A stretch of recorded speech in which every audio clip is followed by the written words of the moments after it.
Okay, so your audio's on. People can hear you and you're good to go. Thank you. Okay, thanks.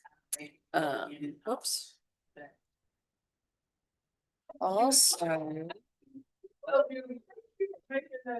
So cute. I got really excited because I made it for myself and I was like, I kind of love this. And I want everybody to. You know really well. I don't be the Canva person. I yes, the Canva person. Well, no, I do. I mean, request Canva classes. Well, I can come on Monday. Do I have to make an appointment to come on Monday? You need to go and RSVP. There's a book. I know. I was gonna ask, do I have to? Or can I? do I have to? Because last time they said it was at 2 o'clock and then this Monday, it somewhere was said 1 o'clock. And I was like, okay. No, it's at 2 o'clock, everybody. You do have to RSVP because it's like a workshop. I want you to bring your laptop and it's gonna be like, I'll send you the template that we like made for you and then we're all gonna edit them together. And it's like a workshop. It's not like I'm teaching you so much. It's like we're in Canva together doing it. So it gives you like our presentation, business cards, our checklist, closing checklist, like a bunch of different stuff. Okay. And it looks pretty cute. I know. When I saw that, I was like, you put RSVP, then I was like, do I have to RSVP? Do I have to? Beth told me today I look like Meredith from Brave. With my outfit or something. Meredith from what? From Brave, looks like all of this. I know what yours, and now it's gonna make me wanna look it up, but I know. now I'm thinking. But my hair's not curly today. So if it was. Yeah. I really want that. So it's first. And I like that. Oh, yeah. Put in that effort and that way, yes, walk outside and it just. Oh, yeah, I think also that. Yeah, where it goes like that. I think it is a pepper. You're good. Yes. Okay. All right, so. Well, good morning, how are you? Good. Thank you. I saw you last time. Okay, good. So I know that we probably all know each other, but just like for each other or whatever, I mean, I know you quite know names, but just tell me a little bit about you and how you've been long since, you've been here, I've been here, whatever you wanna tell me. I think it a year is 8. Does it pass 8? Oh, really? Yeah. Just had a year? And I got my license, I think they're the same. I feel like I've been here. Right, because I feel like when I did it and then I stopped and then I took the job at UK and I started working there and I worked there for 3.5 years and so real estate kind of took a. Well, left back seat. So. Yeah, so originally Joseph is the one that recruited me here. Okay, So he was here, yeah. very cool. Yeah, I got to meet him because I came about a year ago here. Really? And I met him, of course, Tristan's office was next to me, because I think that's where Tristan was having. Okay. But yeah, so. What about you? My name's Misty and I got my license in February and Williamson. Okay. Okay, that's pretty cool that both of you, I mean, fairly new-ish, you said in April? February, sorry. Of this year, but you've never been anywhere in the other branch yet, so that's pretty cool. No, we both were dual career, cause Yeah. Misty was working too full time at the time, so. Yeah. It's. What It's time just is it? more. Okay, yes, yeah, okay. It's just very. I'm sorry, I try and, put faces with names and stuff like that, and like, as soon as you said your name, I was like, okay. I don't think your last name. Yeah, But- I retired the state at the end of May. Okay, what are you doing? I work for the Lady State Police and Communications Branch. Great. I know, it's a blessing to be out there, but yeah, I retired in May. And yeah, started like really like digging into this and trying to learn and because I always thought I would work a few more years. get a few years under me Or of something that doing, yeah, doing, you know, learning and doing the real estate on the side. But my plan didn't come to fruition, so here I am. Yeah, it's really interesting, and I like to, like I said, you know, it doesn't matter how many times I teach class, and now they're like. It started once a month, but now they want me to, you know, do like twice a month, but I still like to just ask, even if we know each other, cause it kind of gets you, you know, I mean, puts it in the fresh in my mind I about. thought you probably had been here a lot longer than just a year. But okay, yeah, so I got my license in 2010. And, but I put it in escrow. And at the time, my mom was in real estate for a long time. And she didn't go into real estate until later in life, but from like say 50 to 70, early 70s. She did really well when she was in real estate. And so I would come and visit. I moved here in 08, my daughter. But when I would come to visit, you know, I'd see her, I mean, she was in real estate when you'd drop by and look at the MLS through a Right. through a book, he used to go, you know, show a house and come back. I don't mean to interrupt, but how did you reach my son? Houston is my son. Oh, how? To have you. Yeah, we've been talking, Okay, good. yeah, Has he left me a voicemail. And is it because I resolved? sent him a long email. Okay. It had all the information he needed and everything. So when he left me a voicemail the other day, he said, yeah, I got my education done. Okay. It's like Yeah. off a little bit. I said, he knows the form, he has to send the photo. Okay. Then I signed over that specifies principals and he said, Okay. so I told him, I said, Bo doesn't sign it within, you know, 24 hours Right. to sharing it with him. But you know, Okay. I'll give him a heads up, to Okay. get it signed. Okay. Yeah, so yeah, I'm gonna talk to him. Oh, I feel like. Yeah. Alright. Yeah. I didn't know that was your son. yeah, that's my baby. Aw, he's sweet, he sounds so sweet. Thank you very much. Yeah, my baby. Raised a good young man there. Hey, Rosie. Sorry, so anyway, what was I saying? Okay, so and my daughter was young at the time, I think she was in first grade.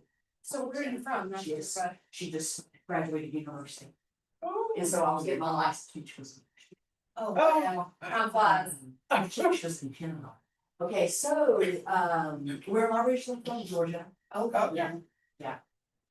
So I was from, it was like 3, yeah. and so we came here in 08, and being here, my mom, as we always, for our moms, no matter how old we are. So anyway, we moved here, and it was just the time of my life that I had the time to get my license. I didn't know if I'd ever use it, you know, but I was like, oh, get my real estate license. So it went straight into escrow, because at the time I was self-employed, but I had some marketing clients that kept me, you know, busy. And in 2014, so 4 years after I got my license, I lost my main marketing client. They sold their business and, you know, some changes happened and stuff. So I was like, let me try, you know, it's my main marketing client, so I was like, oh, Still time. let me try this real estate thing. So really, I've been active since 2014, so 12 years. And then, about 18 months ago, a little longer, I was going through a couple things, had some surgeries and stuff, and so I was like, I'll look back at this time, and I'm like, what were you doing besides just going to, you know, rehabilitate my shoulder and everything that yeah, physical therapy. And I was like, I'll start studying for more broker's license. You know, been doing this long enough that maybe I should out there a little bit, get my broker's license. So yeah, I got my broker's license, and I went ahead because my daughter got accepted to university in Nashville. And her and I are really close. And so I was going there a lot, spending time. I said, you know what, I'm like, everything's so fresh in my mind.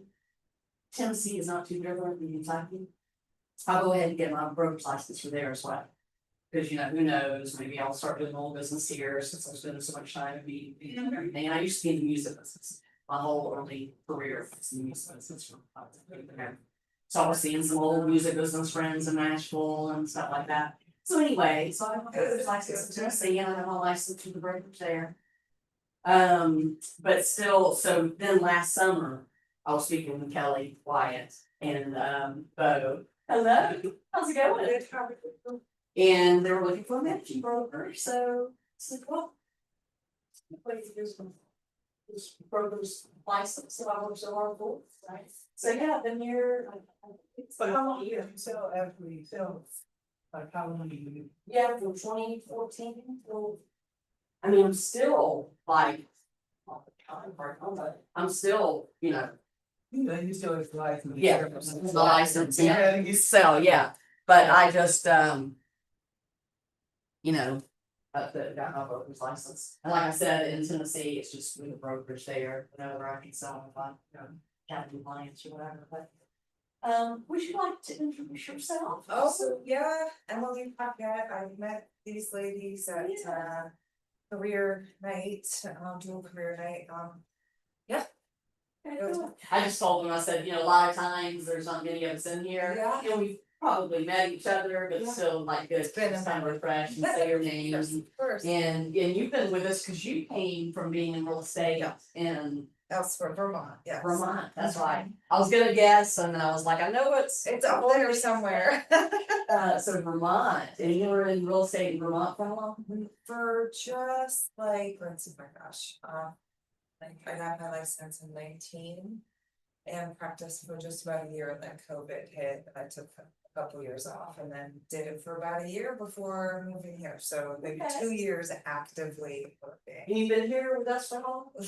I've been here since November, Okay. so a long time. Yeah. I'm- Well, no, not too. I'm figuring out how to chug along and make this work, muddling through. Yes, yes. And you find it like a lot of new-ish things to learn, or is it just kind of like forms look different or whatever, from Vermont? Yeah, Is it- so, forms look a little different, but I haven't, it's, plant acquisition is Mhm. a struggle for me, I'm struggling with the lead gen.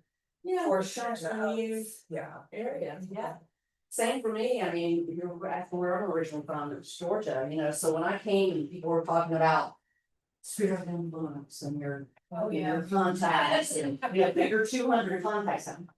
Contacts. For real, right? I feel like.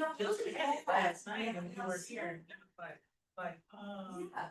no, I gotta remember to. What's crazy is do not ever get discouraged because, I mean, when I would hear that all the time, I would be like, are you saying that I'm not gonna do well because I don't know a million people already and have them in my. That's what it So, sounds like. That's yeah, and exactly what it sounds don't get discouraged because you know what? I Because found you're that gonna- once I did, work with one person and did a closing, and they might have told, someone, and I got a referral from them, when you start feeling more confident, Yes. with yourself. And you don't listen. I mean, I still don't listen to that now. You're gonna Yeah. slowly, Oh, sure. you're gonna slowly die. Slowly die. What your business.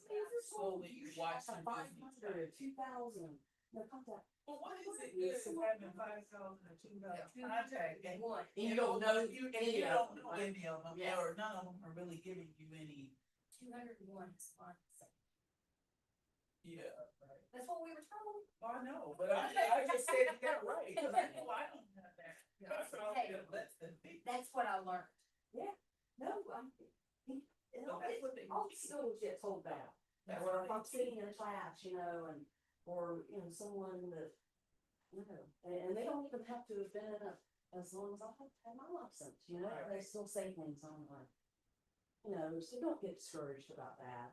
You're gonna meet people, I don't care if it's when you're out at a restaurant or the grocery store or, and if there's a connection there, that ends up being your first client, it's only gonna grow from there, so don't feel like you have to start with a, database so large, but, so today, and I think, and I know what, the reason why, but Madison put contingency. That I was gonna talk about contingency contract, which I am, but, and it kind of goes along with, if you're writing an offer for your, buyer, and they have a home to sell. And that's really what I call it new, well, because. You know, we still say new contract. Like, and for people that haven't been, you know, for all of you, like, have been in for a year or 2 years or whatever. When the NAR settlement happened and everything, and we did roll out this new contract, we went through a million versions. Yeah. I mean, Right. believe me, I was going to Bluegrass Realtors, taking a class, you know, hearing about the new contract, you know, from a lawyer, and it was just jargon, you know, it was like. They were going over the contract and weren't slowing down for us realtors to go, hey, I've got a question, you know, when you get to that right there, or how do you feel like? They were just completely just going through the whatever it is, 11 page, you know, Yeah, contract. I've taken kind of- one of, And he's never, you know what I'm saying, he's never worked with a client and really didn't use the form. So, I mean, and I'll even notice, like, if I took it online too, was no different, like, people would type in a question on Zoom. You know how you type, yes, and he never, You just never acknowledged. he would never answer the questions, I'm like, okay. So anyway. Why y'all off on that, but, so. We always had a kick-out clause. That if the buyer was writing a contract and it was contingent upon, or they had to sell a home. And I don't know if any of you have worked with a buyer yet, cause it's like putting puzzles together.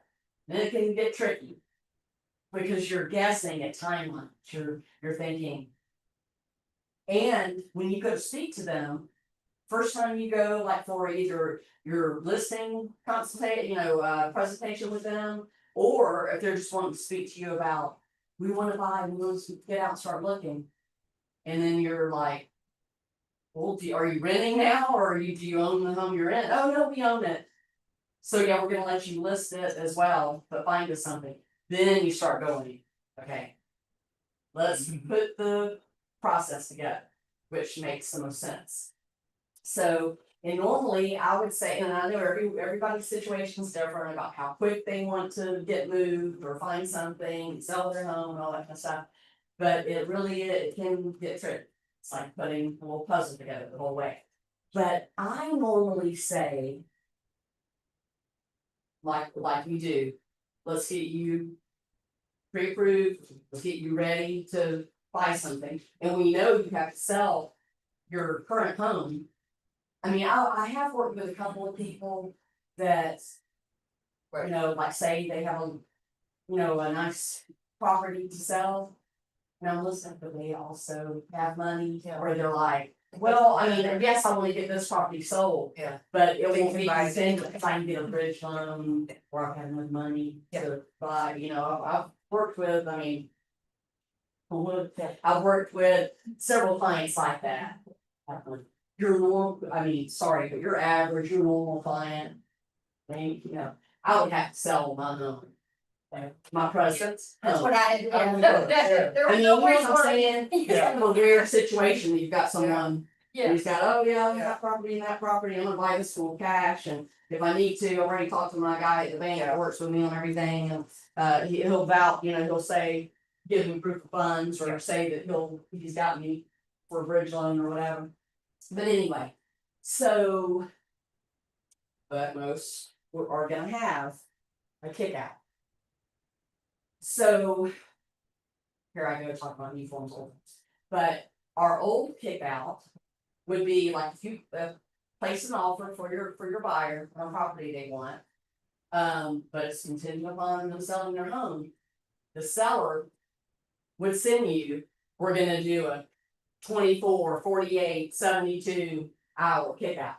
And that means your offer looks great, we're gonna accept it, but it's also gonna stay active for backup offers.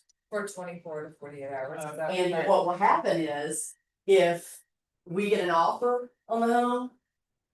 That we like better, there's no contingencies or whatever. The kick out is gonna come into play, and like I said, they're either gonna give you. Whatever they want, but normally it's 24, 48, 72 hours. To answer them, do you wanna go forward with the. call it first right of refusal or whatever. Do you wanna go forward with the purchase of the home? And that's when your average client or your normal client would go. We've already been told by the bank, we can't get a. Bridge loan. No, we're not gonna, I mean, those people, you know what I'm saying, well, you're not gonna know the details of that contract, but. They're ready to accept that other contract, if you can tell them. Within 24 or 48 hours, whatever they give you. If you're out of the deal. And they're moving on to the backup offer, the second offer. I see that, but then, so especially for the sellers, if they're really trying to sell the Yeah. property, they're, if, they're giving you an opportunity, but. I guess if you can't. And Come up and with you it. probably have found this too. I think the best way to go about when you've got someone that's gonna be buying and selling with you, which is. Yay, we love those clients. You know straight away. Transactions, I'm gonna get these people to the closing table twice. So. What I normally tell them, and it really depends on the market, like if homes. Nice homes are going, like for medium price or whatever, are going fast, or especially when we've had a market where people are lined up to see a property. And you're getting multiple offers and, the first couple days or whatever. But I will tell them. Let's go, you're approved, you're ready to go. Let's go look. And as soon as we get that home, you don't wanna put your home up for sale. And it sells in 48 hours. Right. And you don't know where you're going. So I think the way to go about it is, let's get out and look. There's a home that you just love, and that's the home. And we get it under contract, then we're gonna put the contingency. We have to tell the school, Yeah. So like I said, sometimes it's not favorable for the seller, but a lot of times you're like, hey. I don't care if they've just come on the market, or say it's been sitting there, for 2 weeks, 4 weeks, or whatever, and you're like, well, there's not one thing wrong with this offer, we like the purchase amount. They do have a home to sell, but, I mean, we got our home under contract in the first whatever. They should be able to do that as well, let's go ahead and accept this, because we can still show it and get us another offer. And give them the 24, 48, something, on kick out. So I don't feel like it's a contingency that sellers are gonna see and go, oh, I don't. So what they have done is, we had an older, first right of refusal kick out clause, form. That the seller would initiate or whatever. But now, this newer form. Is on your purchase and sell contract, and I've just brought one up here.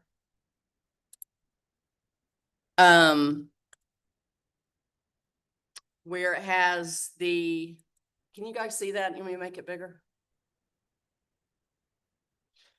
Yeah. Is that too big? No, that's good. I know, my eyes too. Okay, so. When you get down to, when you're filling out all the things, you're on line 52 are your contingencies. If you have any. If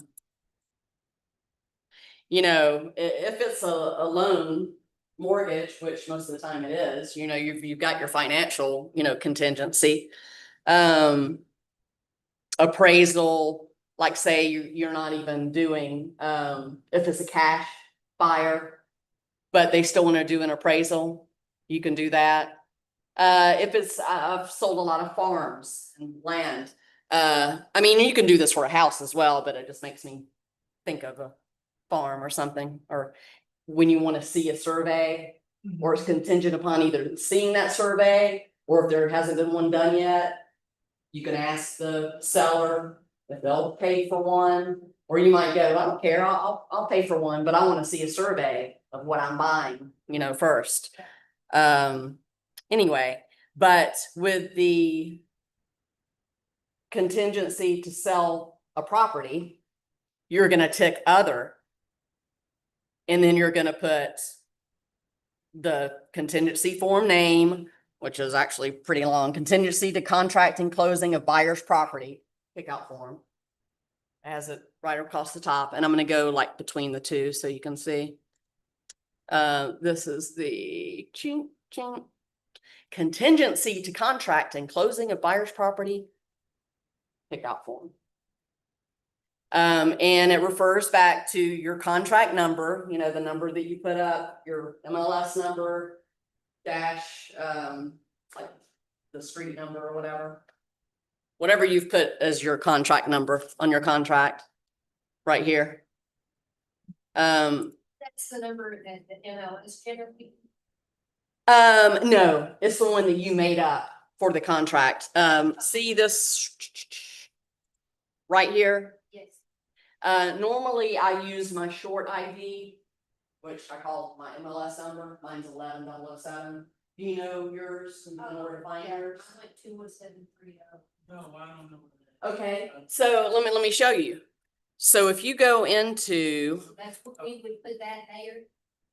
yeah, if you go into, and this is kind of like this is all related. So I don't mind at all talking about off the purchase contract, purchase and sell contract.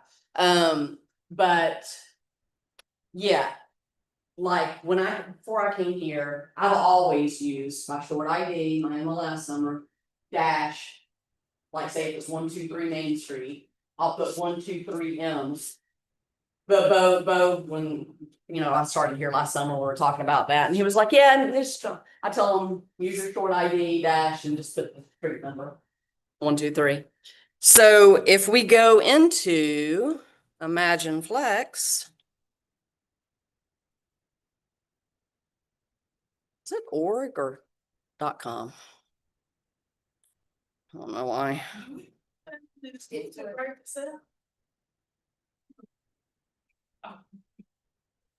What is wrong? Yeah, like Flex Pro or something. Yeah. Let's say Pro. It's funny because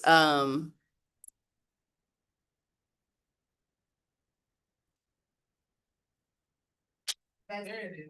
yeah, that's right.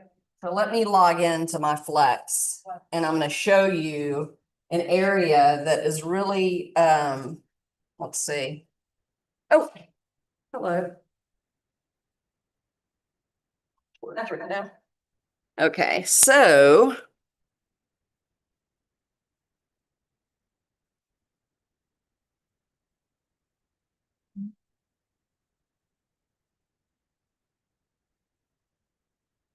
sorry, your username is probably going to be imagine dot, and then it's my short ID, but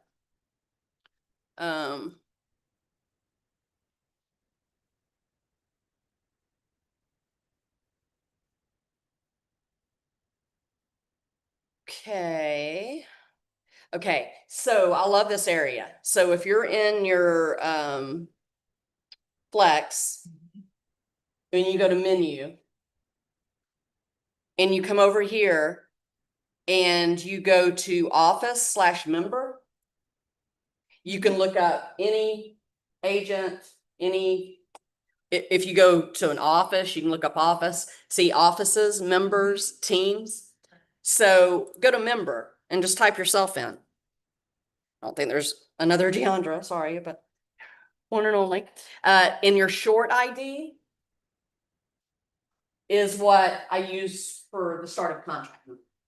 Is your short ID, not your license number, but your short ID. And they've always called that your MLS number. So you have to use this. So if you, Could you use your like your license? well, number, we just, -1 and then -2. I mean, if you do a contract and you do whatever you want up there in the right, it's not gonna, you know, like kick it out, or your contract's not gonna be any good. But just here at Keller Williams Commonwealth, we just like to stick to what's the word I'm looking for? Just the same system, same, you know, Format, or, same format. You do a format. Thank you. Thank you. Okay, so it's the short ID, okay.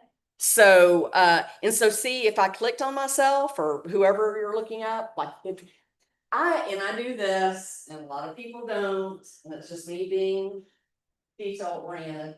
When, before I send an offer over, you know, the, seller's agent info and brokerage and all that, I do theirs. I do too. I fill it out completely. Of course, you leave their client's name to them to put on there, whatever.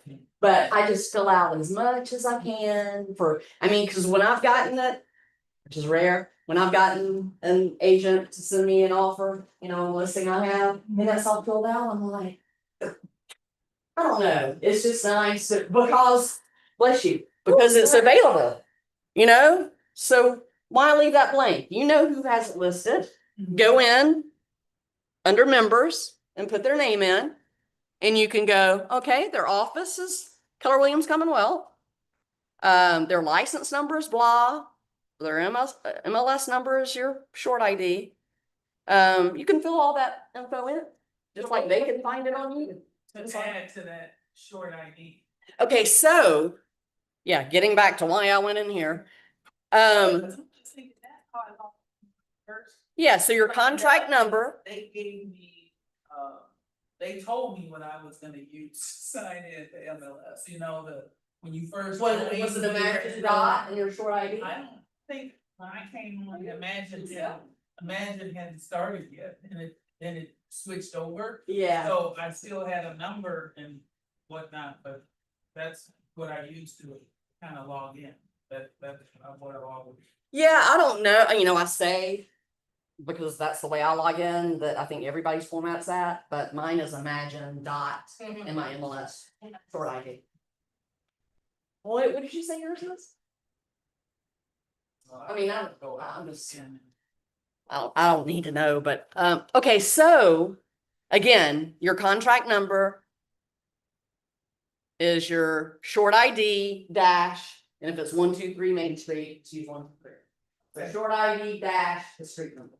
Okay. Another Right. question for you, when you're putting this you're uploading it to Dotloop, whenever you have to name your loop, would you suggest doing the same thing like purchase and sale, blah, blah, blah, or do you just do, like, how do you name your loop to keep it organized? You know what, it's funny because like, say if I have a client, like I have an investor client that I've sold 10 properties, I represented him buying 10 properties. You can put, okay, say his name's Joe Smith. You can put Joe Smith. Yeah. And then archive, you know, stuff, Yes. whatever. Or just use the full address that's gonna be on the MLS when you list it. Okay. Because then, as you, and it might be hard to think about it now, but like, you're always gonna have the same, as soon as you open it, until you're out of this business, or, I mean, you might carry on just to get the digital signatures. Anyway, as soon as you open your .loop account, as soon as you start it, you're gonna have, obviously, the three of you are fairly newish, with your Kentucky license. So you only have under your, do I have mine pulled up? No, I don't. But you only have KWC or Keller Williams Commonwealth under your profile. Yeah. Now, because I have a license in Tennessee, I have my brokerage. Yeah. I have like 3 different brokerages there. I was at another brokerage before I came here for quite some time, probably 10-ish years. So I still have, and if you leave a brokerage, most of the time they deactivate your profile with them. But you can't ask them, you know, because like I didn't, even though, like say my home PC, I've saved all my files, like I can go in under Deondra, under real estate, and I have all my closed transactions. Once I open up that folder, I have everybody either under their name, my client's name. Yeah. Like I said, because if I do represent them on more than one property, then you can see all the, Right. I keep all my stuff outside of .loop as well. Whether you save it on your laptop or your home PC or whatever. But when I left my last brokerage, I had so many loops. I was like, I don't want to lose anything from the moment I open dot loop. Yeah. Until the day I'm not using it anymore, I want to be able to go and look back up an old transaction, Yeah, sure. you know, something. So anyway, you can tell the broker, please don't deactivate my account. I want my loops. Because there might be interesting information or pertinent information, like, hey, I had a contract back. Yeah, and they might say to you, well, you just need to save all those on your Yeah. computer. Yeah. Well, yeah, I can do that, but I'm asking you. Yeah. And most of the time, I would think that they're gonna, they're fine with that. Anyway, so, yeah, so I have my old my form Kentucky brokerage. I have KWC, and I have my Tennessee brokerage.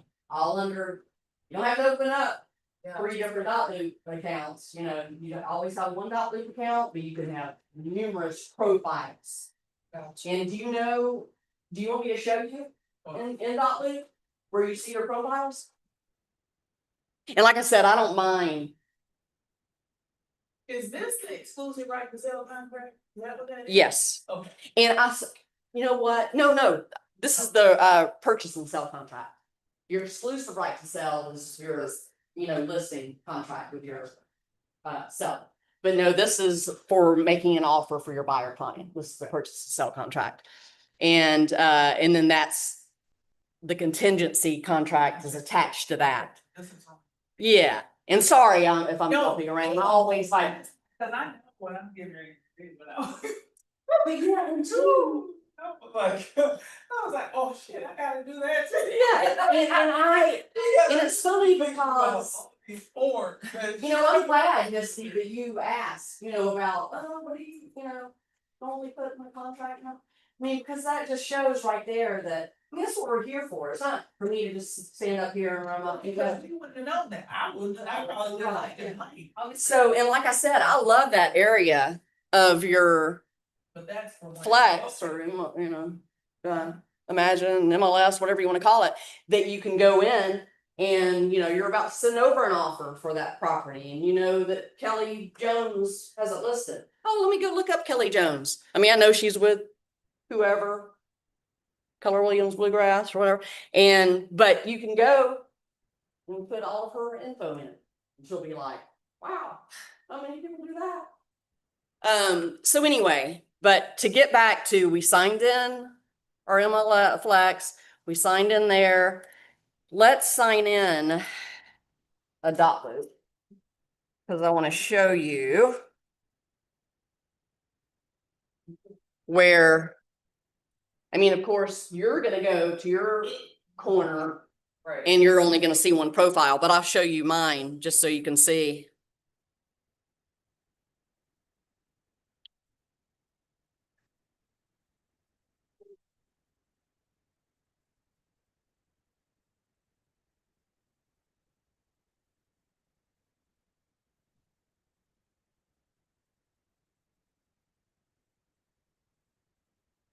There's no contingency. We're getting in Fort Knox here. It's like,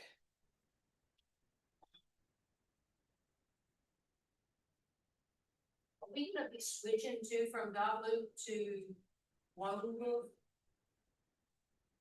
I think what Lone Wolf is going to be something that we're starting that's within command. Okay, but we're still gonna use dot loop to write our That's contract. crazy because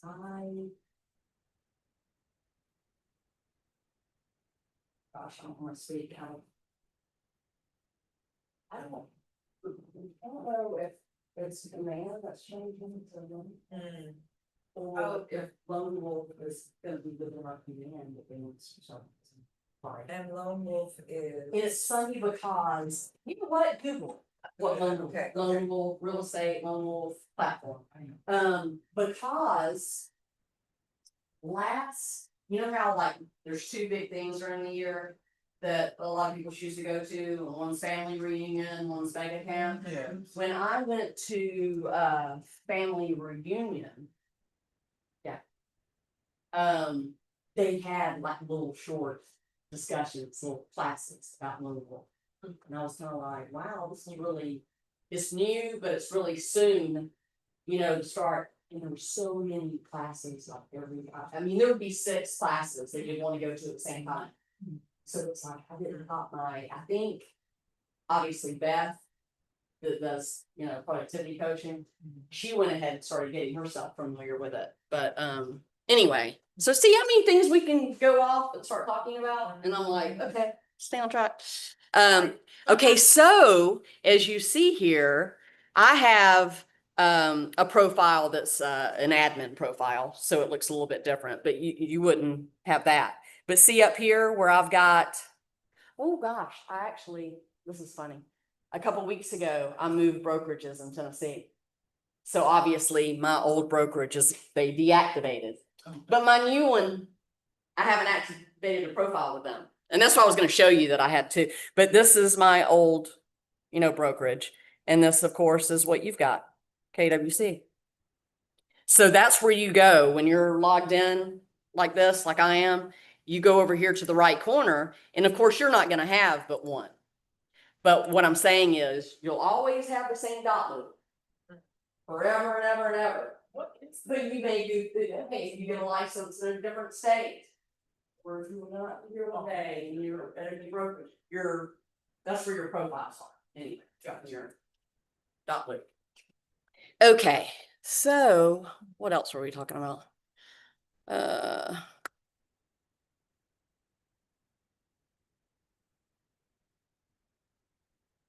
You're all logged in there. And where were we at with the contract? I think we got off talking about that when we looked at our contract number. So when you get to that spot of getting back to when you have a client that has a home sale. So you're going to have that contingency in there. And on your offer, I still say offer to purchase, real estate and sale contract, right, Sherry? I don't know what you're talking On your offer to purchase Yeah. contract. So line 52. We're back to there, line 52. You're gonna tick other, and then you're gonna put, if you want to call it form one, you only have one contingency form.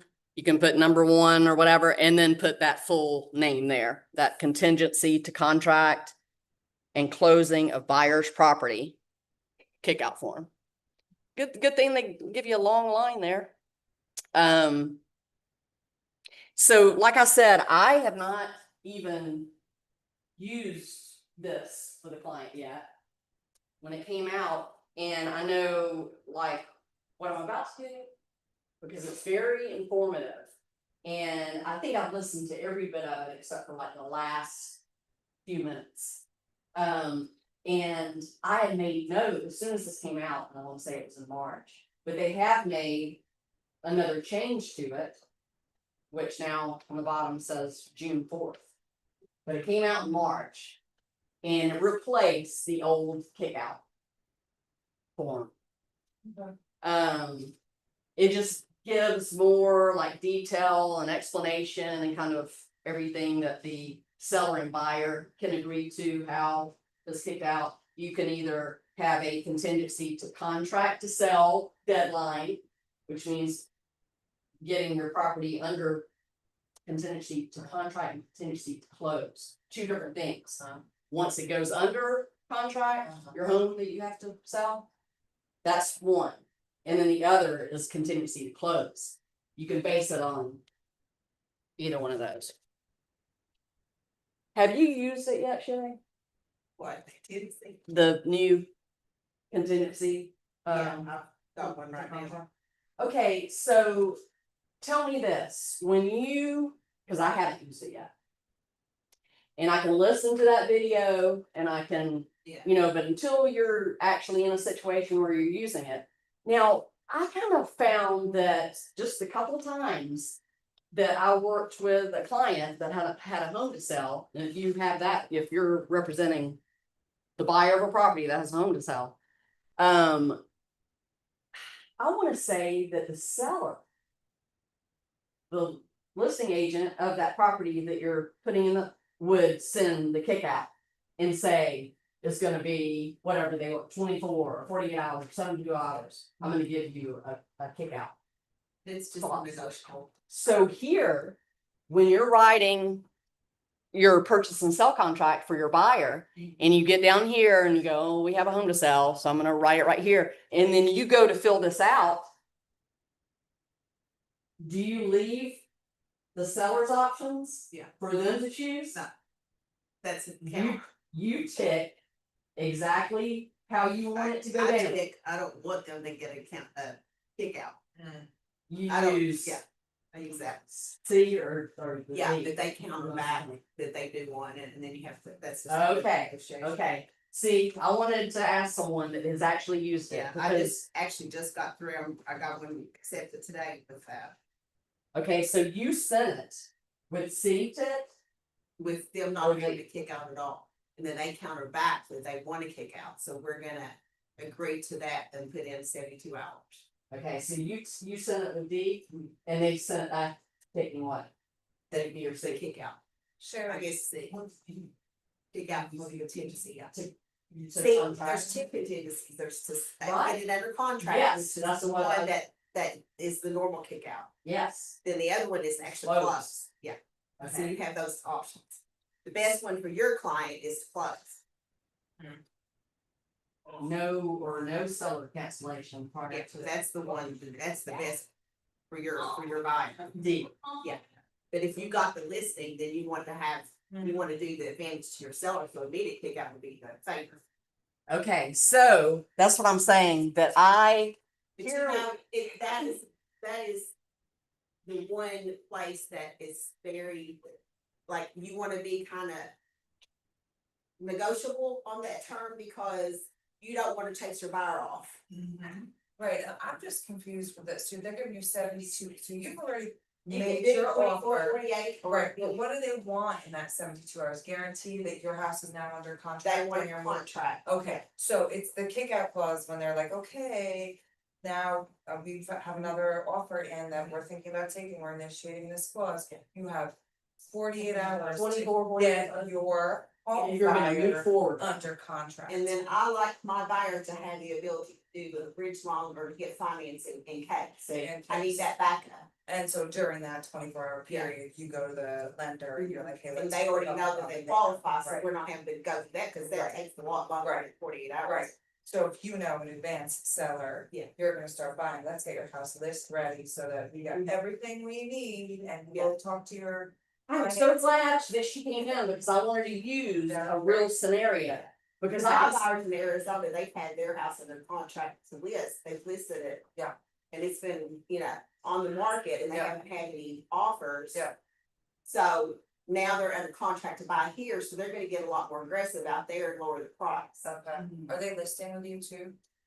Like your. They're in Arizona, Ah, They're moving okay, here. so it's a referral, interesting. well, not a referral, it's a referral from one of my past clients. That's their daughter. even more That lives complicated situation. so see, I can stand up here and talk about it, but until, Yeah. like we were saying before, like when I would use the old, Yeah, when the old kick out form was being used or whatever, it seemed like it was the seller, the listing agent, that would send it back to me and go, well, we know your person has a, home to sell, so what we're gonna go ahead and agree upon is that, we're continuing to show the home yeah, to get a backup offer. If we get an offer on the property that we wanna accept, we're gonna send you 24, 48, 72 hours to either, when I say kick out, either step up and let us know if you can go forward.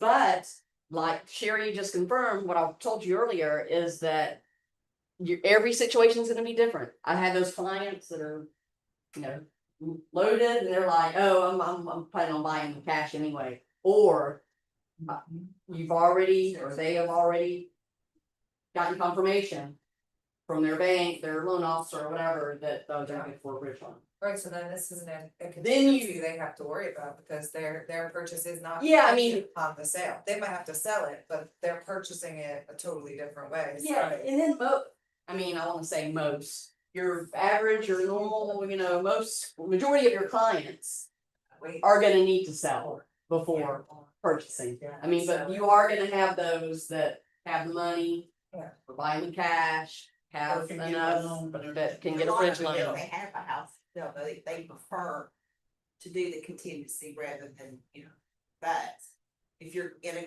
competitive situation, you don't want that, you want them to have cash, Right. because that's a much Yeah. better Right. offer. Into, it's just like when you send, forget about a contingency to sell a home. It's just like when you send your purchase and sell contract to that listing agent. And you want it, you want your offer to be accepted. You always design it towards, you're gonna have the winning contract, and that would be, of course, not to, but people are gonna have contingencies. So, but you kind of downplay it, especially if, yes, they have a home to sell, so we have that on there. And so the listing agent and her sellers are kind of like, oh, there's contingency there or whatever. Well, if your person does have the cash, Sure. does have a bridge loan, go ahead and supply them with that information. Right. Then they're like, oh, hey, great. So when we send the 24-hour kick out, these people have already got a loan, a letter from their mortgage officer, their lender or whatever, saying these people are good for a bridge loan or proof of funds of cash or whatever. Then they're like, oh, Yeah.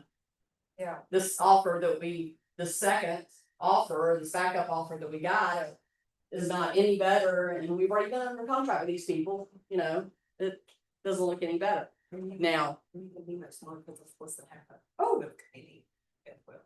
oh yeah. If you're needing to start at 12 and Yeah. you need to get stuff That's pulled what it's up and supposed to- everything, Yeah. okay.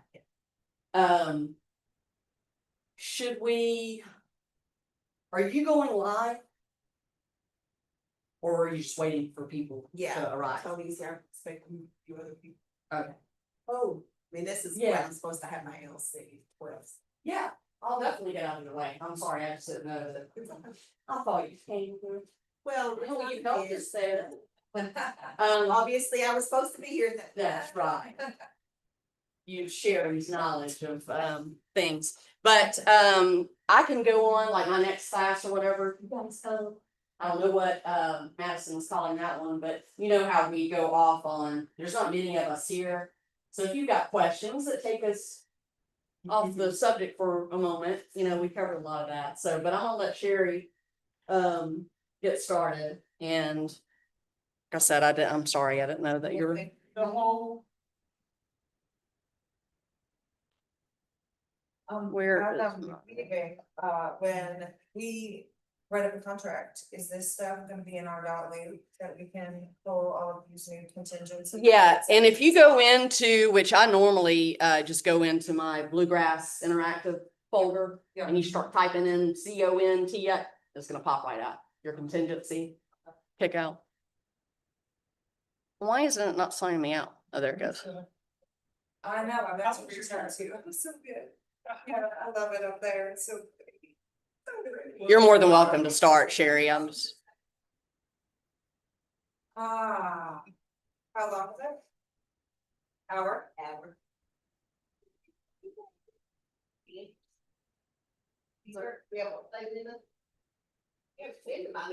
Sherry is a I know, wealth, And I haven't. literally, a wealth of information. She has so much knowledge. Got and lots of she's- experience. Yeah, What did you have lots of experience Oh, gee. and you really know. Talking about? She stands for a lot of. Yeah, but that would be. Good information.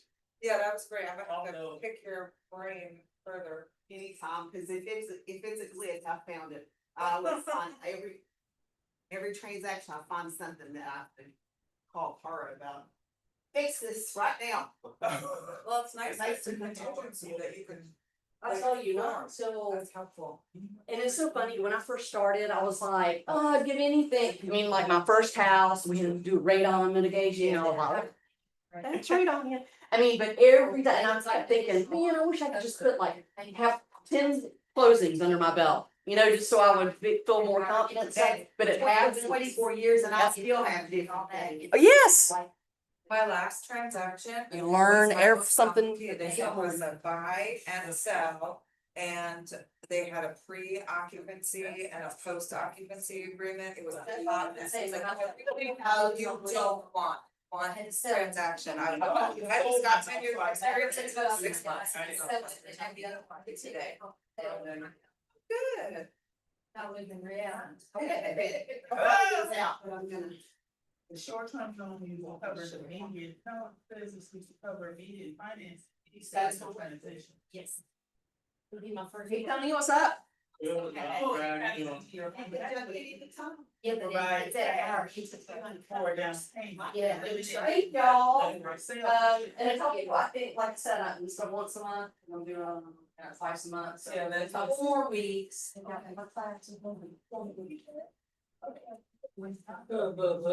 You can finish. Like I said, next time I have some, like, whatever, just. I think that's happening, because I think. Yeah. I'm going to. Breakfast or something. And a little coffee. I love a little coffee. Yeah. You have some, rock food, maybe. Yeah, I have that. I'm having one right now. Good for your brain, hey, thanks for Yeah. giving me info. Yeah. Been working on. Well, you're so well, I'm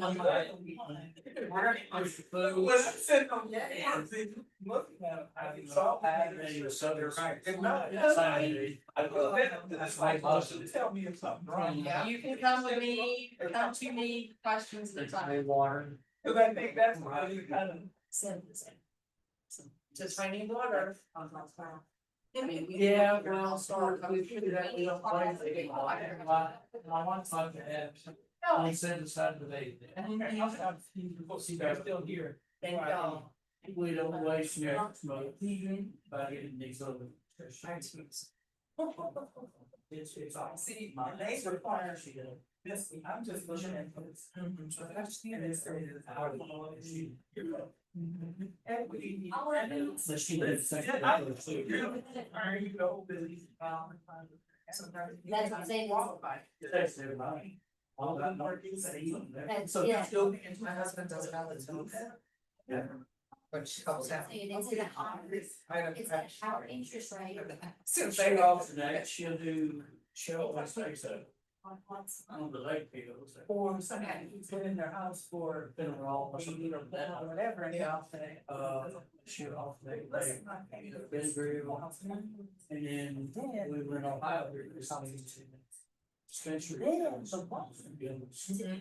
it's at a higher interest. Oh, yes, it's that. So your payment is not gonna be too. It was. It's gonna be. So I typically don't have those. I never had, but she said she had this. So I think it's a but again, like I said. We don't waste as many, we get the big tall logs and. It's been pretty long drive. That's true. I find it, I get a lot of people out, especially names and, yeah. Certain, just take. Don't be on ice. Yeah, I mean, it's so much. I just probably got stuff. I'm changing. I'm not liking it. Yeah, I got whole grain or. Honey wheat bread or something like that. So. I'm not listening to be mean, but I understand. 'Cause Yeah. those are some, my husband's like, I like baguette. And I'm white bread, and I'm just so big bread. And I said, this is, I said, I just like eating that stuff, and he's like, this is terrible. I'm like, it's something. Yeah. Good for you. I do like broken sprouts and I do like asparagus and stuff. And I have to, oh, shit, then that. Yeah, oh yeah, so they're Big. yeah. I made an old fashioned tuna fish for supper last night. Oh. I didn't eating them, hard house, right? Yeah, we're a lot for eating this. Yeah. 40 grams or something. So, yeah, one, two. Well, I got in from the gym, it's about 11:30. So I. Had to throw on some clothes and get it from here. So I haven't eaten anything but the ten.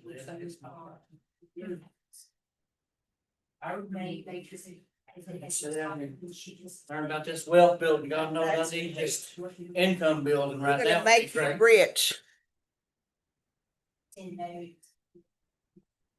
Yes, we definitely need income. But once- Y'all can see me out here with a cardboard sign that says anything else. Listen, once you learn this and you start making money, you'll be able to keep more of it. Okay. That's my goal. All right, how's everybody doing? Good, Sherry, how you doing? Doing well, doing well. So. First question I asked when we started the wealth committee is, who knows what IBC is? Instrument backing concept. Yeah. So now a couple of you at least has to know because you've been in Right. my committee. But it's basically a system that helps you, basically control your own money. You're not letting the bank control it. You're not letting a financial advisor or investment company control it. And you basically get to keep the money you make and not have to spend it, but still be able to earn money on it. I know that sounds really crazy and far-fetched, but it really does work. That's why I wanted everybody to know about it, because you're not gonna learn about it from anybody outside that's trying to make money off of your money. You wanna make money off your own money, and become your own bank.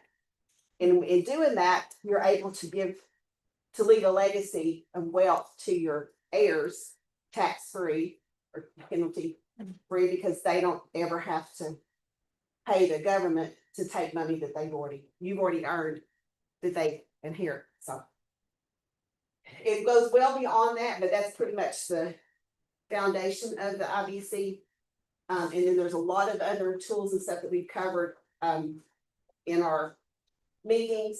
And I am happy to answer any questions, to give you information and resources along the way. I have the Facebook group, if you haven't joined it. It's Build Wealth Beyond the Commission. We have 2 more meetings before the ALC thing's done, but I plan on still being available and having a group that we can still continue to do and learn and invest together, if that's what we choose to do, in a very safe environment where we're not, nobody's, making more or getting more advantage over the other. I'm in a community called CoSpark, that I've been with these people for over 10 years. We continue to keep working together for everybody's common good in our community that everybody benefits from. And then the resources are available to everyone that wants to become a member. It's a $25 membership fee. It's very inexpensive. The beauty of that now, we've got it where after 60 months, you get all that money back. If you choose to take it out, so you can do whatever you want to with it. And it doesn't cost you any penalties or anything. It's your money. But there's reasons that they are able to do that. And of course, that's a lot more involved than I want to go in these classes. But that's kind of how everything's evolved into where we're at today, what we're going to be talking about. And what I'm hoping is that we'll go beyond this and everybody will have a really good understanding of what they can do, what their options are, if they choose to. But there's nobody that's saying, well, if you do this, you can pay me this much money and you'll get this much. No, there's nobody trying to take advantage of you or get you to do something that's for their benefit and not yours. And that's why I feel like I can stand up here and tell you things that nobody else is going to tell you, because it doesn't matter to me whether you do it or not. I mean, it does because I care about you, but it's not going to help me either way. So I'm off those shoes. So we're going to talk about passive income. What is it? You have an idea what it is? You don't have to work for it. It just comes in. You help on money. help. How do I close you? Oh, you good, I'm good, Slam. It's good one of those. Is this the wealth committee? Yes, come on. Great. Let's go. Awesome, you're fun. I'm already excited. I'm getting home. I get those all the time, guys. Yeah, well, I wait beyond the hot flashes. It's just, so anyway. Are these showing on the screen? I know this one is, but I don't know what's wrong with that one, so, I would turn it off, let me see. yeah. That happens a lot, that one for some reason. Come on, Go but there see. is some of these flyers around you all have to share.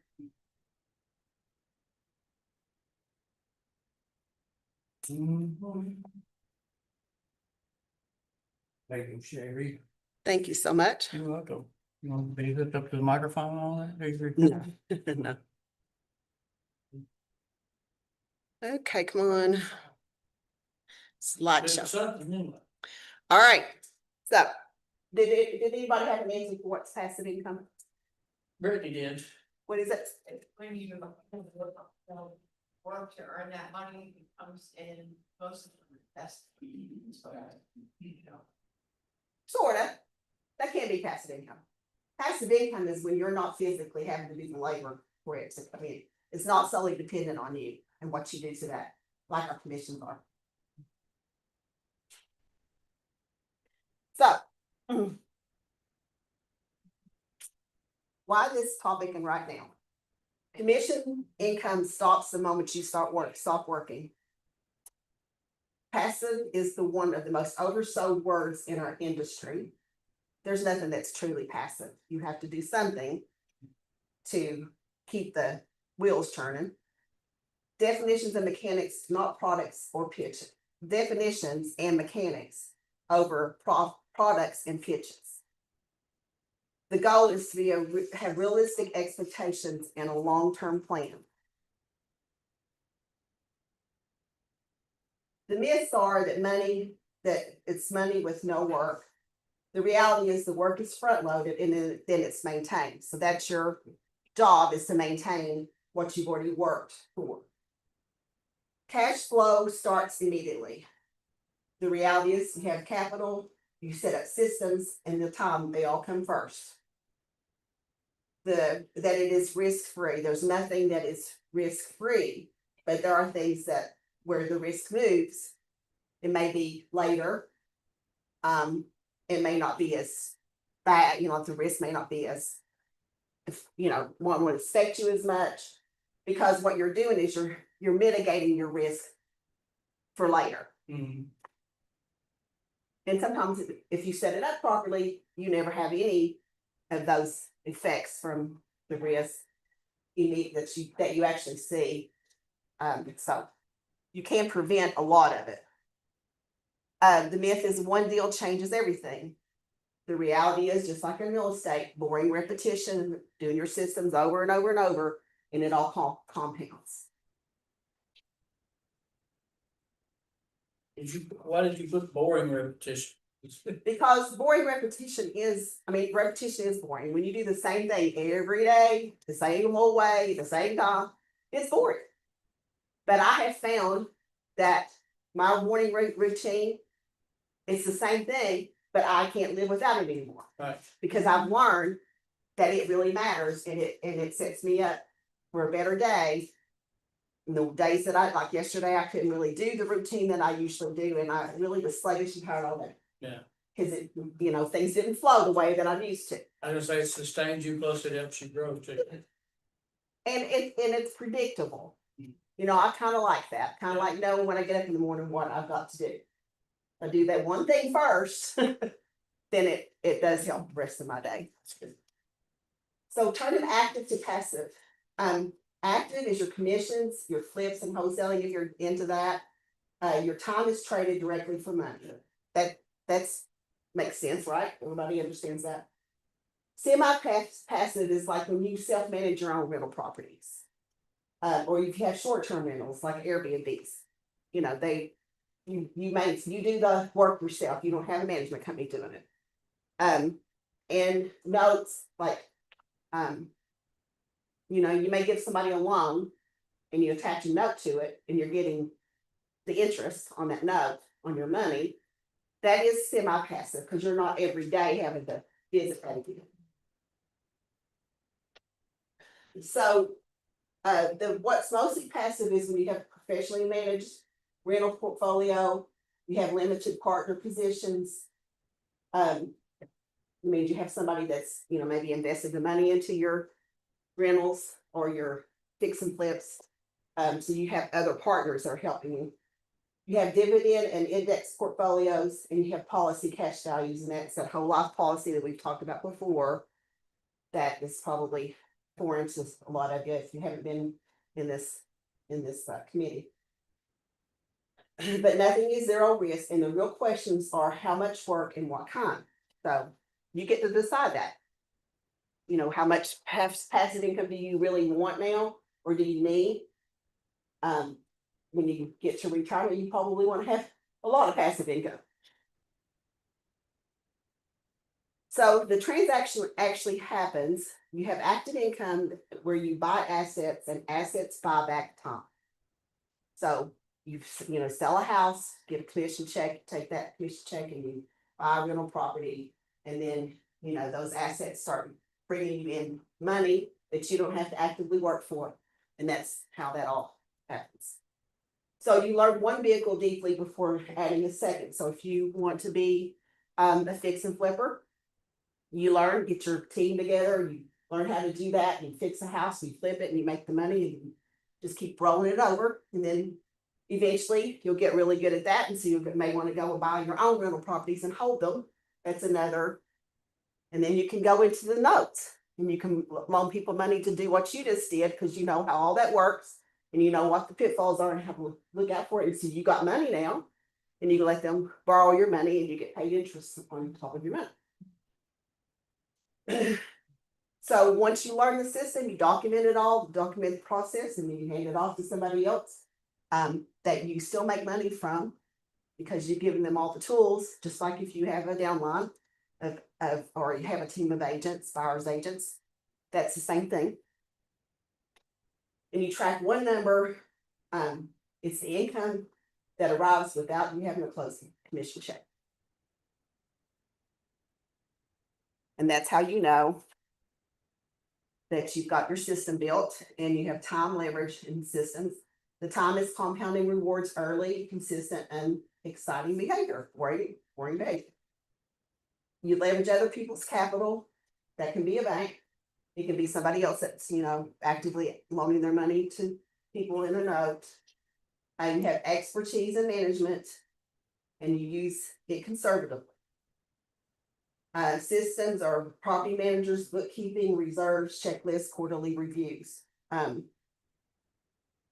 There's companies that do all that for you.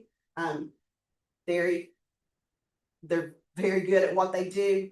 And I highly recommend once you get to a certain level that you turn it over to them and you let them handle it, because they know all the tax laws and they know all the stuff that you need to understand, but you don't have to actually, be looking at it every day and making sure things done.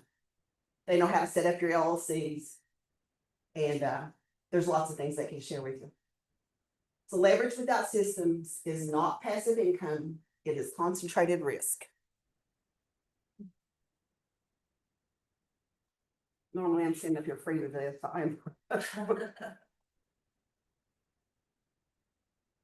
Okay, realistic expectation.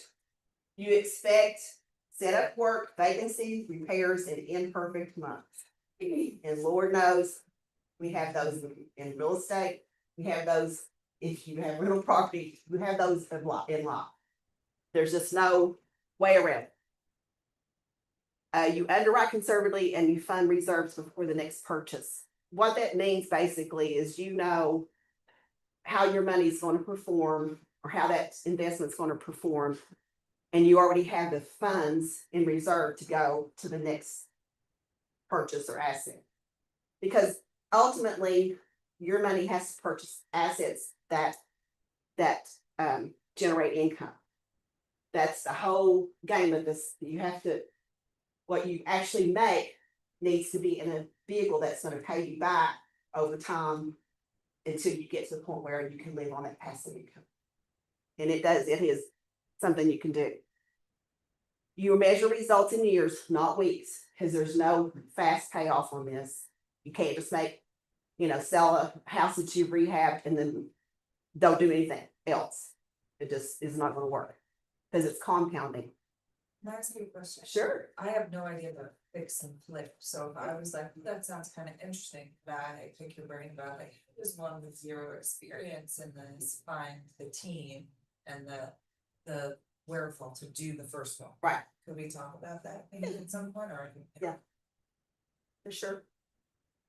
And I'm not an authority, I do those things, I've done them for years, but I'm not doing it at the level where, you know, Mhm. you would want to just hear what I have to say, there's people that are experts in Yes. this, we have some in this office. Yeah. Even Bo. Yeah. And Tara, who we talked to you about it. Okay. So, you treat high returns with no work and no risk as a warning sign. Not an opportunity, because that's probably not very realistic. Those will happen, but make sure you take whatever you've made and put it in something else. Long-term planning is you define your number, the monthly income you want that does not depend on a closing in the date. That is the magic number, and we talk about this in KW all the time when we're doing business planning. What is your number? What is it that you need to maintain your lifestyle, but also to be preparing for your future lifestyle? Because it's one change. And you work backwards from that. What would have to be true in 5 years, in 1 year of this quarter to make that happen? Choose one vehicle to study deeply this quarter and bring your questions to the committee. This is where CoSpark community shines. They have people that do not charge you for their expertise and knowledge, that as long as you're a member of this committee, you can get all that information from them. They will help you set it up. They will guide you through it. They will educate you. They will answer any questions that you have to help you get there. Because if you don't know the right vehicle and you don't know how to do it, you can't learn it overnight. You can't, and you're gonna make a lot of mistakes that you can avoid if you're a part of the community. And I can't emphasize highly enough how important it would be to risk $25 a month to find out what they can give you. It's not even a really big risk, because in 60 months you can have it all back. You decide you don't want to do anything else with it, they give you your money back in 60 months and you can walk away. You won't want to, but you can. CoSpark, and we'll talk a little bit more about that too. So you build reserves in a written plan before your capital moves. So you know, just like a bank, you know, anybody that's in the investment world, they're not gonna put their money somewhere that they haven't, you know, explored and they don't have a plan building.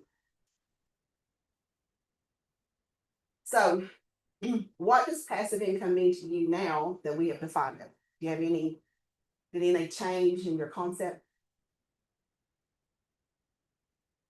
Well, not necessarily, I mean, regardless of. My wife and I talk about this a lot, part of the reason why I wanted to get into real estate is twofold.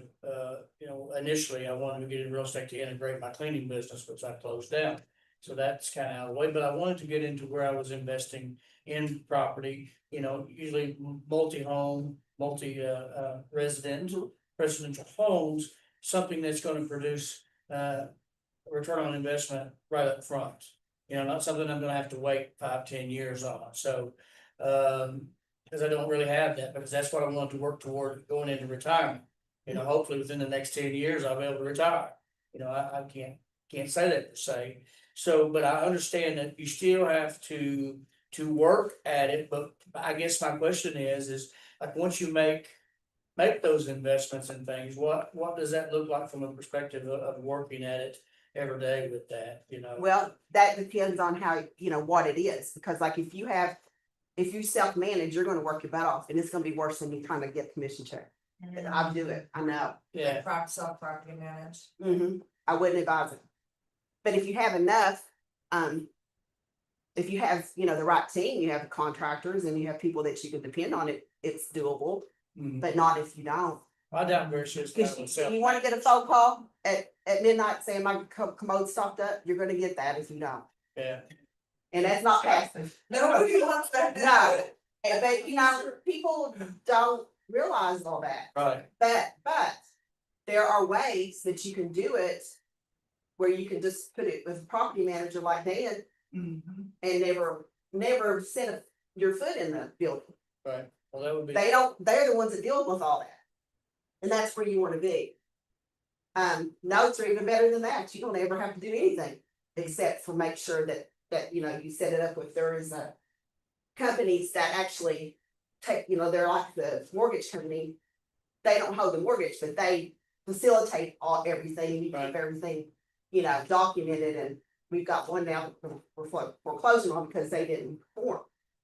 But, and it's just like the bank, we have to act just like the bank, but if they had paid, it would have been very lucrative. And that's just income that comes into your bank account without you having to touch it, right, and that's where you wanna be in 10 years It's a or loan, less. yeah, a loan that can make someone, and then you're getting interest, the note is the interest on the loan, and then the payback monthly or quarterly or whatever, plus whatever interest goes into your account, is that Mhm. how that works? Yeah. Interesting, okay. And that's just one way, there's a so lot. you just of- funded the capital for somebody else to buy it, and, yeah, okay, There's a lot of people that do that, but you gotta know what you're doing. yeah, oh, yeah. What is one question you wanna answer before you actually, you might have already asked that? Your question about Coast Park, we can talk about that. Yeah, how much money would you need to have Yeah. to start something? like Only this? you know, Okay. there are so many vehicles that you can get into. But here is the whole crux of this community share. Is that once you put that money into whatever, in 60 days, if you keep it consistent, you're gonna get, 60 months, you're gonna get it all back. There is no place in this world that you can put that in there with a guarantee that you're gonna get all that money back. That's your principal. During the time that you've been putting the money in, you're getting interest back. Already, every month, you've been getting some money back. So if you have a number in your head, say, you want $2,000 extra a month, just for whatever. Then you set it up to where you know that $2,000 is coming back into your account or your checking or whatever, that you can spend every month. And then at 60 months, you go say, well, I want to use the money that I got in here and I wanna do this. And you just keep it rolling. And you're not actually putting any more extra money in. Rolling over what you already. So there's lots of ways to do it. If you're in this community, they will teach you what's available to you and how you need to do it. I'm getting ready to find my second note. And it's $2,500, that's the minimum. I can do as much as I want to, but that's what I chosen to do. So that's just one little tiny instance, but they have it down pat, they know what's, and I don't have any risk. So next month, we were supposed to talk about this month, but they are redoing some stuff, but there is another vehicle to do this, and it's called Big Circle Auctions. It's a different auction than you'll ever do anywhere outside of this community. But there's a lot of rewards when you do this and how you can make them create capital for you to go and invest. Because all of their investments are asset backed. Most people say. So I just want to remind everybody this community is educational. There's nothing here as an investment, tax, or legal advice. I'm not trying in any way to do that. And you need to talk to your own licensing professionals. If you don't have somebody that you trust, there's plenty of people in the community that are willing to talk to you without any different costs.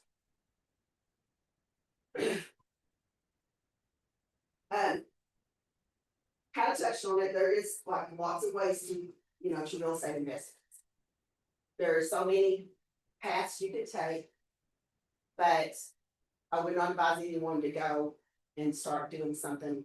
And I'll tell you something else I learned a long time ago, that there's many people that can train you and charge you tens of thousands of dollars to learn their systems and what they've done.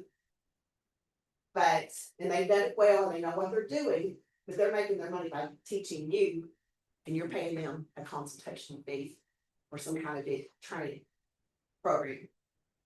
Not knocking them out because that's where I got my knowledge, where I started. But I would have a whole lot more money to invest if I hadn't given to them. Yeah. This So- would typically cost you $2,500, but today you're gonna get it for $497. Yes, and they all have their games, and that's how they make their money, but they have trained and taught a lot of people their knowledge that have gone to be very successful. But if I had started with this, I wouldn't have been out so much money. Because they already have people that know what they're doing. And through CoSpark membership, it's my intention and my hope that you all will have enough interest to start, getting on some calls with us. Just learn more about it. We got a website. It's kind of hard to go on the website and understand what you're looking for, but there we do have some, videos and things like that I can share that will help you to get more knowledge. And I'm happy to just set up the one-on-one with any of you, with the people in our community to answer questions. We have calls every week, and then I can set up special calls. Just need to know, who wants that information. And I do have, I've done a few of these. We went over this in one of our memberships, but CoSpark, this is an introduction of what's they do, and I have enough copies. You have this, Lori? Yes. Brittany, I can email this to you. I'm not sure. This is just because talk a little bit about CoSpark, Oh, and we did go over it. oh, yes, sir. Can I keep it anywhere? You need to get Sure. yours. I'll send you copies of it. Yeah, we did. You need- If I don't, I have a QR code or what happens if you wanna let me know, so I get your extra information, if you wanna just text me, it's 859-229-5945, and I will make sure you get on my email list and everything, 229. 5945, just text me your information and I'll set you up on my, So is this like a website too, like CoSpark? yes, So we- CoSpark.us. CoSpark.us. And I think there's some videos on there, you can also, schedule time with people. In there, but the best thing to do is just contact me and I'll set it up for you, because that way I know who you need to talk to, because it can be confusing on there. So, I found my copy if you want to. okay. If someone else uses it. Thank you. But I did send it out in the email too.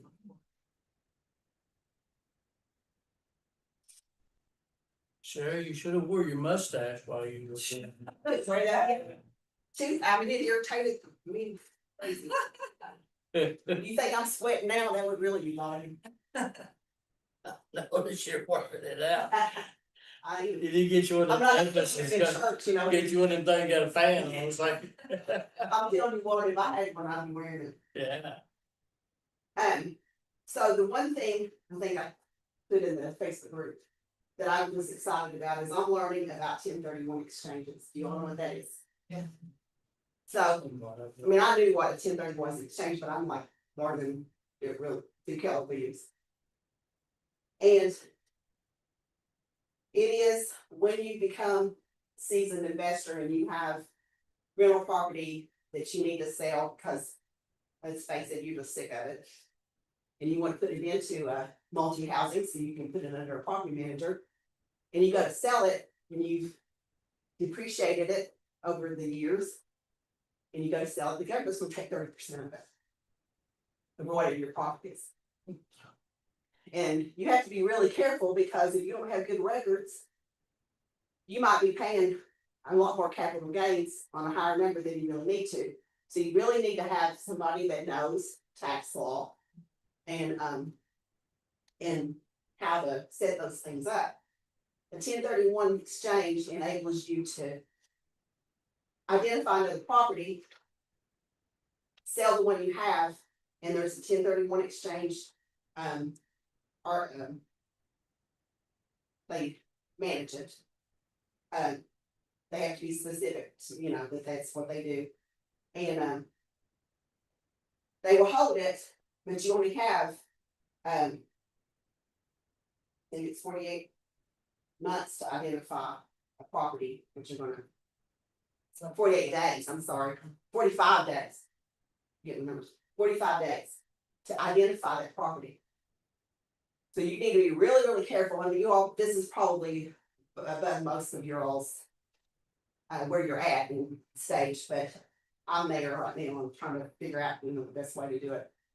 But if you defer it by putting it into another property, you have to buy something that's the same value or higher, then you don't pay any capital gains at all. And then there's other ways you can keep deferring that until you pass on and your heirs have it, and they don't pay capital gains either, because it's inherited. And there's ways to setting all that up. The danger is if you don't identify the property and close within 180 days after you sell your property, then you're gonna be paying all that back to the government with penalties. Capital gains. Yes, so it's very, you've gotta have somebody that's an intermediary that knows the product really well.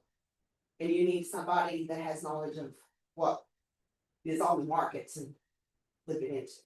No, does it have to be a rental, like in kind? It has to Right? be income producing. Income producing. So if you have 5 single family homes and you wanna put it into an apartment complex, that's fine. Mhm. But you can't go buy private residence. If you had a home that you Airbnb. But And then, yes, but that you wouldn't be, you would have to buy that home, it couldn't be your primary.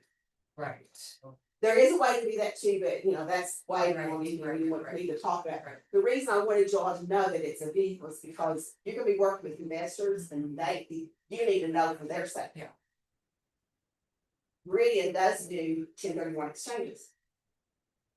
Now, I've used them for that. There are other companies that have a really good reputation like Starker, but I was surprised that we had that right here in our office.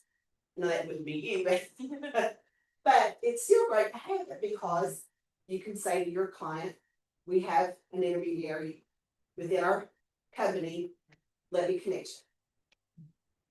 But you can't be responsible for giving them that kind of advice. You just need to tell them we have somebody. A lot of investors know about it.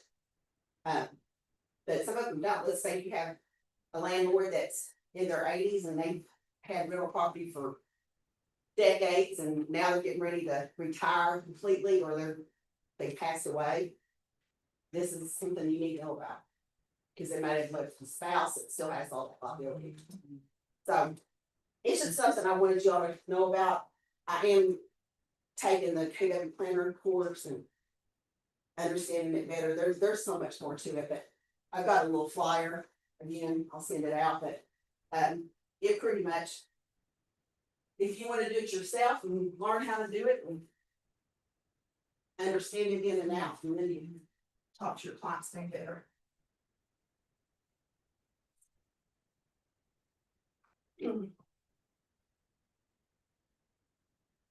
It's amazing the amount of taxes that the government gets. They tax you when you sell it. They tax you every year to use it. You know, when you buy it, they tax you to use it. They tax you when you sell it. Then if you die, they're gonna tax your kids because they're your children. Yep. You know, and you actually had this. It's a lot more than 30%. Yeah. Because right, when you look at it from, you know, all those years, how much money is. As my brother would say, it's all a scam. Well, it's a scam to the government's advantage, that's for sure. Oh, yeah, yeah. But knowledge is power, and that's Yeah. why I love this, is because you know, I'm learning stuff that nobody else is ever gonna tell me, because they don't make any money off of it. And I just know it works, because I've done it, and want everybody to know. Yeah. And I really want to be able to talk to my clients about it. So I pretty much covered everything. I would really like for us to get on a Zoom and talk to Coast Park and find out what they can do. And I'm willing to set that up and I can send you all an invite and we don't have to do it, I mean, if you can't make it, we can record it or do it another time. But it's really worth spending some time to learn about because like I said, I mean, you don't even need to lose for $25 a month and you don't even lose that if you stay in it for 60 months. You don't have to do anything else. And why you wouldn't, after you learn about it, it wouldn't make sense to me, but you wouldn't have to. Do you do the 25 like year to year? You know, do you pay it once within a year? You can pay it. Or they'll just take 25 month to month? You can set it up to recur, on the website, you can pay it 1 month, 2 months, or 3 months, or 6 months in advance. Yeah, thank you. How long has Coast Guard been around? They started out, as called TCC, but, they've been evolving for over a decade. And I've been involved with them. We have people that, you know, there's so much going on than I am. We have some opportunities that's available right within our organization or our community or our organization. That is unique. For investment opportunities. For lots, just anything. And through these sort of auctions, you can actually get a loan through that program to purchase something. You know, if you participate and that's complicated, so I'd rather somebody else explain to you. But it's a way that you could also sell your listings on an auction site that is no obligation to, you know, like there's no minimum. I mean, there is, but it's not like a regular auction where you just pay it regardless. Yeah. You know, there's no results from it. But that's another thing. Wow. But I would see that. I didn't know. Yeah, it's pretty new, and they've been developing it over the last 2 years. And they got some pretty good things on the auction. Opportunity. The only thing I really have is I have a lot of books in my office that I don't have time to read. Do you all want to trade books, have a book exchange? Sure. And I can put them out here and you all can take them and bring one, or I probably won't sit down and read one. But I'll do a book on tape any day. But I have all kinds of books that I haven't even opened. Yeah, it takes me forever to read a book anymore. I used to try to read a little bit every day, a couple chapters a day. And that's one of my goals, but that's one of the first one to do that. Are anyone on Audible that you have, or they could be? I do, but you can't, I don't know if you can exchange auto books unless. No, I mean, sometimes for me, if I'm listening to it and looking at it. Yeah, I do that So too. sometimes it goes back But so most of the fast. time, I'm listening to it in my car or when I'm doing something else. And so I don't really have that much reading. I might, when I fly to San Antonio, maybe if I may to take a book and read it on the plane for about 30 minutes. Hey, I don't know, you can listen to a good podcast. I know Lady Named Sherry was on a real good podcast here not long ago, and she done an excellent job. Just a wellspring of information there, you need to check it out. Yeah, I like them. I listen to a lot of podcasts. I'm on YouTube morning, noon, and night. I'm like, there's always something on my YouTube plan because there's just all kinds of information on there. And you can learn a lot about what we've been talking about. There's a great podcast on IBC that wealth management. We had that covered that.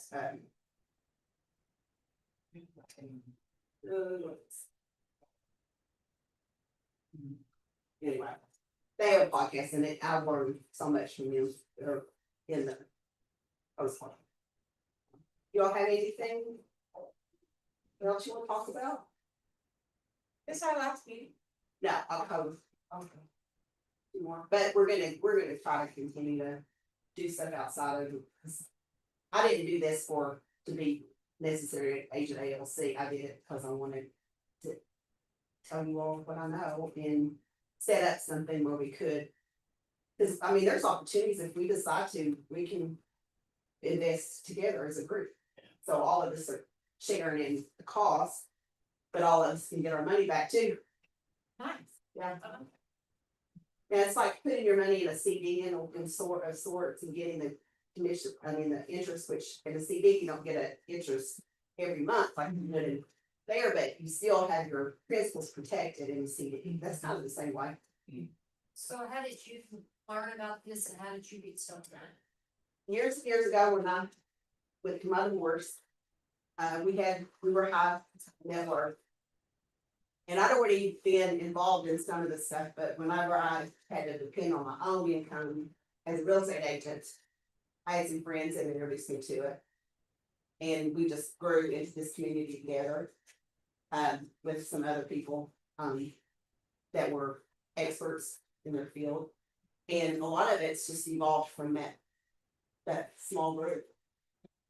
And we just continue to grow because we're educating people without expecting anything in return. So. Right, it looks like It the better more than people that are investing and participating, the more that share Yeah. grows, right? So it benefits. And the education and all that, because what we do is we share our experiences with one another and we build on those. And it just gets better and better. And the more professionals outside of real estate that we have, because it's not very many real estate agents in the group. Because they just don't know about this.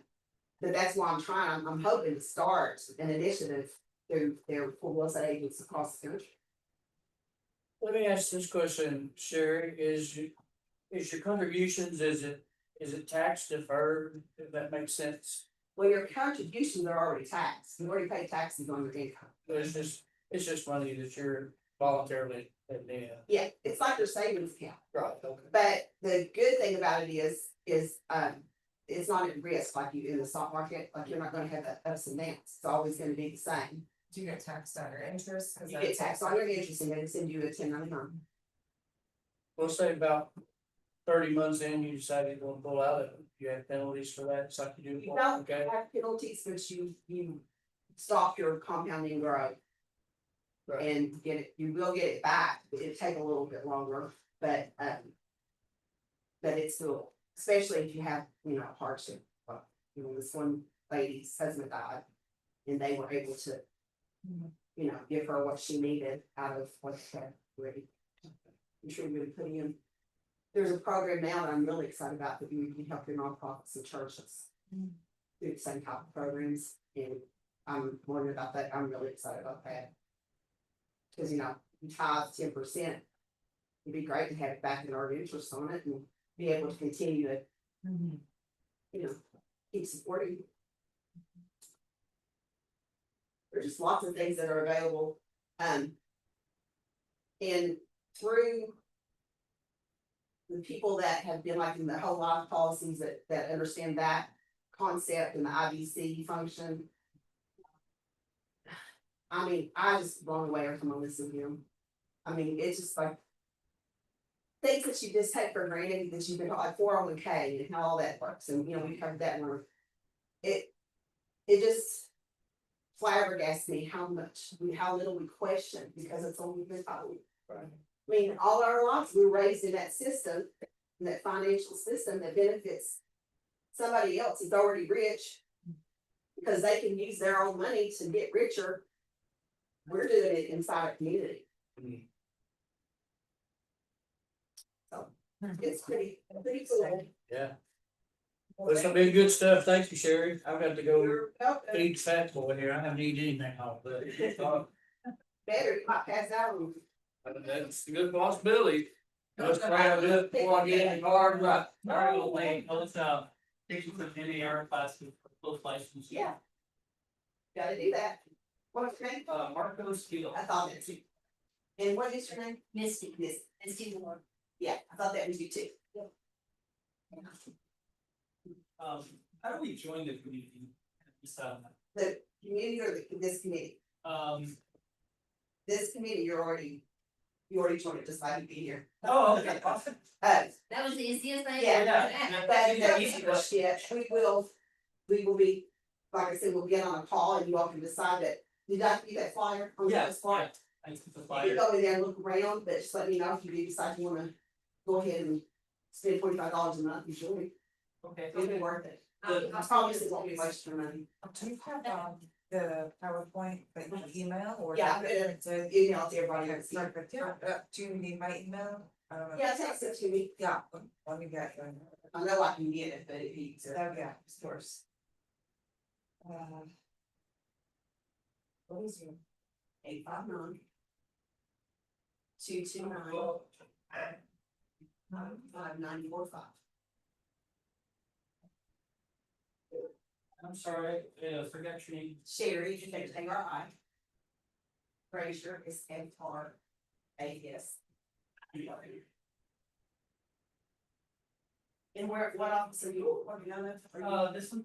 Hello. Are you said you could cover Jackson, are you in Yeah, that market area? yeah. So I read Bayville. Okay, that's Well, I'm ready anytime. Yeah. Yeah? Yeah, I'm ready. Yeah. Maybe just put a story. Are you guys like that? I was like, I didn't like it there, but I knew she had some. And she already found some. Cause I know when you talked about your dad, and sharing your teens, and I missed her, what do you do with the dot com? I'm So, the I missed that too. Oh, cool. Yeah. I wonder if we can go back. I've been an agent for 20 years. You're 7.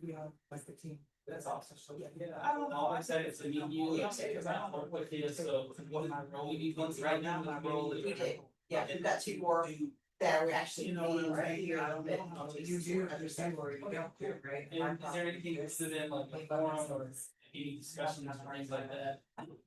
That's, Have you? Yeah. It's all right. Get on the team. No, right. and I'll put you on my email list and my things. Okay, thank you so much. Alright, see y'all later. Thank you so Thank much. Lisa. Yeah, from my. So busy. Agents. Yeah. We got it's how they explain she's what put her for. So it was like so easy. And that, right, and then I lived in that area, so I can see it. And I kind of do it the first time and I wanted it down. Also, it's really better. A lot of it's in the county. That's November. Yeah, you have less story. So you're coming up on a year. I was a year. Well, and I'm feeling I said, we got. We have to Around here. we have a similar probably like. I did.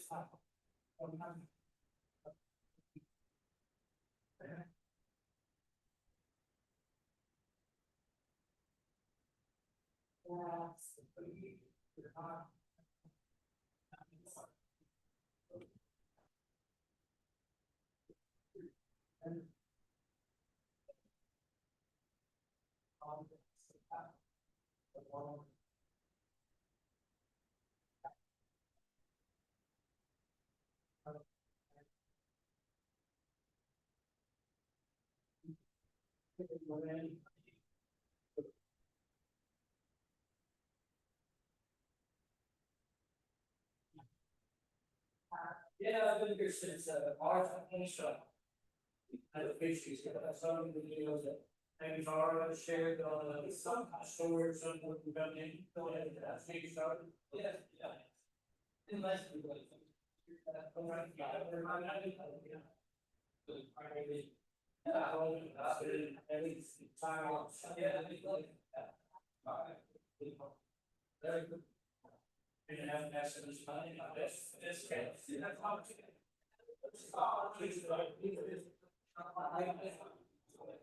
You specialize it. That's how you work. Yeah.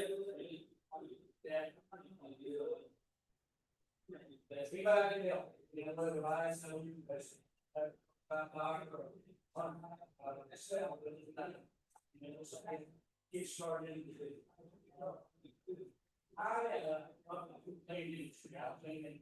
I said, how you do it's ownership of anything, and let them start on the. Still, I do like on the. One of the free, homework. This is wrong, you know, yes, I will be doing more work, but it could work, and they come to you, so I did it.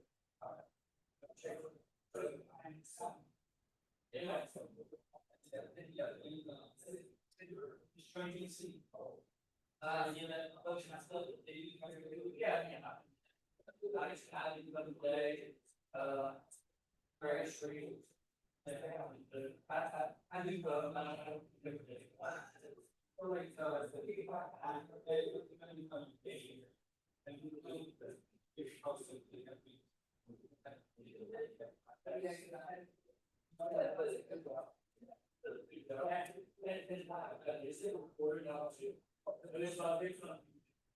This today. Yeah, I was trying to do. It's really good. So much probably everything that. Like, that's kind of challenging. That. I just say. You know, I'm young. I had. I mean, they must do. It's sad as well, but you know, we should probably. So. It's the way we spiritually involved. You know, and I know I went in there, I was still there, still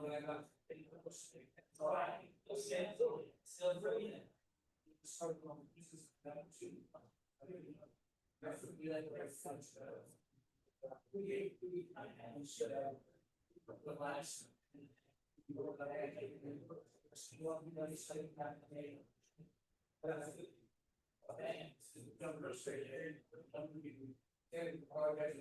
So many.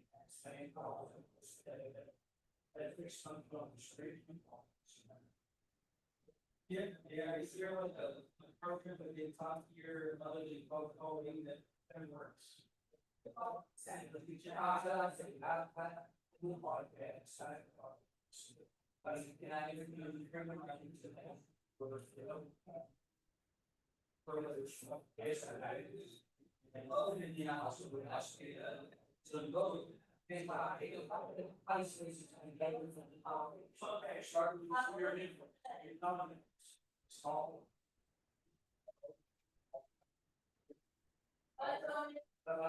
Hey, I did Saturday night over there, 69, you come out.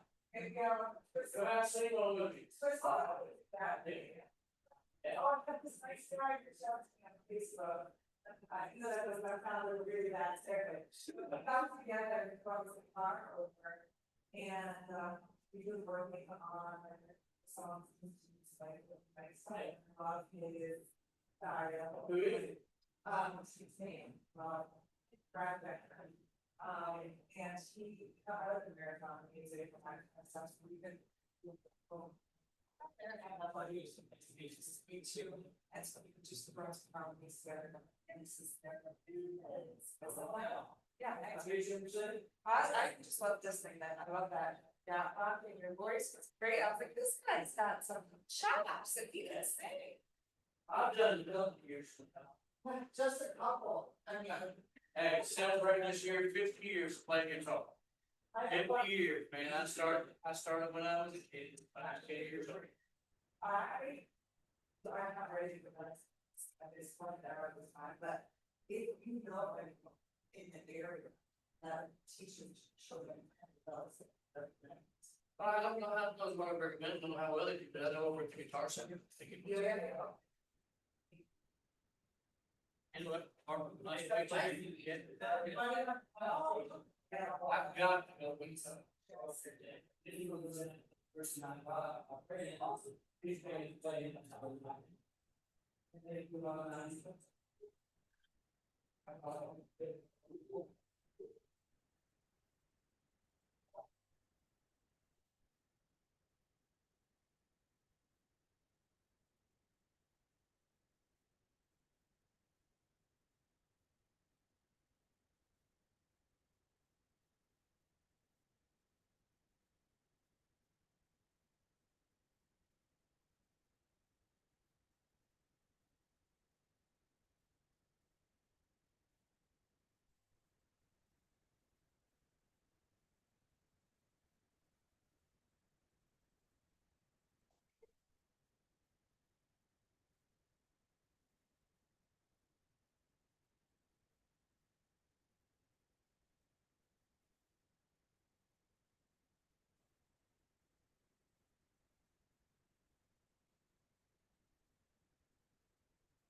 Oh my god.